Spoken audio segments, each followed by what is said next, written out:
Hey everybody, in today's video we're going to do a quick overview on what to do about gain staging. That apparently gain staging is this really complicated thing that gets a lot of press and discussion and arguments and stuff. Well, I just want to break this down and make this as easy as I possibly can for everybody, and I want to be able to show you guys quickly how big of a deal this isn't. Hi, I'm Trey at TreyMixes.com, and I like making tutorial videos for the home studio guys, and I like taking away all the fancy language and breaking it down real simple like. And today we are definitely going to talk about at least 3 things that you can do to make sure your gain staging is okay and that you can be relieved and not be stressing about this all the time. In the box is what we're talking about. So this, the computer, is how we mean in the box. So if you're doing everything producing on your computer, then it's really easy. Step 1, don't clip. All that means is you don't want to clip coming in, you don't want to clip going out, and your DAW has a lot of headroom, so don't stress about this. There's a lot of historical discussion about why people used to want to record very hot and noise floors and everything for analog equipment. We're not talking about that. There are plenty of videos that I will link or refer you to if you care about that, or if you want to do out of the box and hybrid mixing with analog and console gear. If you want to do that, awesome. Cool. This is not the video for you. This is strictly with a computer. So clipping is when your meter, right here, when your meters are breaking the 0 full scale threshold, a 0 reading or above 0 reading, then you've clipped the audio. So here, let's real quickly demonstrate this with a microphone. Sorry if this gets loud, but I'm going to record. I'm going to record what I'm saying, and hopefully it's not too loud. Hopefully this is a good volume, and I'm not clipping my input. So you'll see, here we are, looking at a recorded audio file. This is not a bad level right here. This is good level. You can see this. You can tell what's happening. It's not very, very quiet, but then you get loud, and you have this, where you've clipped past the threshold. You can see this, and this is bad. You can fix this with fancy software sometimes, but if you're recording a band or yourself and this happens, just re-record the part, save yourself a lot of trouble. There, don't clip on the input. Step 2, when you're mixing and you start putting everything together, my apologies, this is going to be loud, and you see this, and you're playing all your parts, and you get this. Now we have completely clipped the output. You don't want to clip on the way out, or you'll get distortion, you'll get terrible artifacts in your sound. So watch this. Big fancy here. Hopefully it's not too loud. Volume. Now, you see we did not clip. Hopefully, by just turning down the master output, that is okay. But that is one way to keep from clipping your master bus. So, next thing you could do, another tip, step 3, adjust your clip gain. If you're mixing and you get tracks like this that you can barely see where they recorded,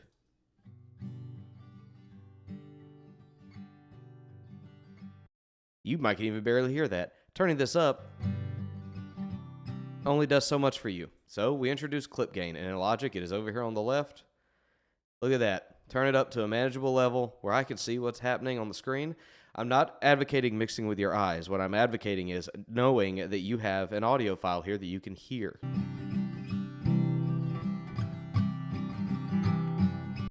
There you go. There. That is one problem fixed when you're mixing. This one also looks like it was recorded at a good level. So when you're mixing, you get tracks. This is what you want to see. And not clipping. You can make minor adjustments if you need to. Not clipping here. So that's not bad. Here's a bass track that was recorded. Very even signal. But in the case of this one, same thing as before, this might not be enough juice for you. Turn it up. There you go. Look at that. Comparable. If you're a home producer and you start loading in clips and beats, these came from the Apple loops over here. All of this did. So, to keep from clipping here, this one looks a little hot. I can just look and tell. Turn it down. This one looks a little hot. I can just tell. Turn it down.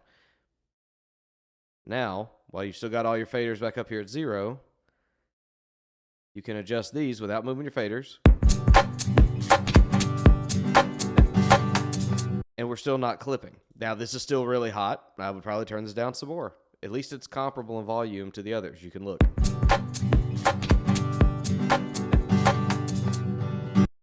All right, so there, we're still avoiding clipping. This is not a big deal, everybody. You could visually do this. You could tell kind of where things ought to be. And you're not clipping. Then, with this, though, you'll see, here's another beat pulled in. This one is clipping. See how it's flush against the top, flush against the bottom, because it's turned way up, just to demonstrate. Clipping everything. Turn it down. Still crisp, no distortion, everything is good. Bonus tip, if you're loading in kits and loops, and it's MIDI like this one came in clipping. Look at that, massive. So we fix it. Open the instrument, turn down the instrument volume. Now we're not clipping. There you go. All right, so there. Step 1, don't clip on the input. Step 2, don't clip going out on your master. Step 3, adjust your clip gain. We haven't had to move a single fader yet. And if you have to move a fader, it's not a big deal. That's what they're there for. One more thing. Don't clip your plugins. So let's talk about clipping our plugins. So we've got our signal here. I'm just going to put this compressor on. You start adjusting. Let's say we really compress this and add a bunch of makeup gain. See, now all of a sudden we're clipping over here. So turn down the knob. Now you've compressed, you're not clipping your plugins. So all the way down your chain, you do not want to clip any of your plugins. Let's pull in another one here. Let's, because why not?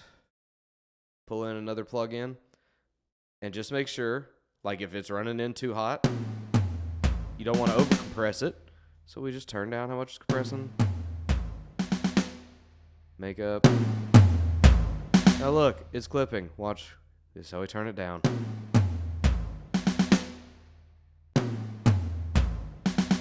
See, on the output, it's not clipping. We're not burying the needle. So cool. Just make sure when you start doing your plugins down the chain that you do not clip your plugins. So, step 1, don't clip on the input. Step 2, don't clip on the output. Step 3, adjust your clip gain on each individual track. Step 4, check that you're not clipping any plugins. And guys, that's really it. You've got tons of headroom in DAWs. Summing at your buses doesn't ruin everything. There's always going to be discussion that a lot of these analog modeling plugins want you to record at a negative 18 dB level. Don't worry about it.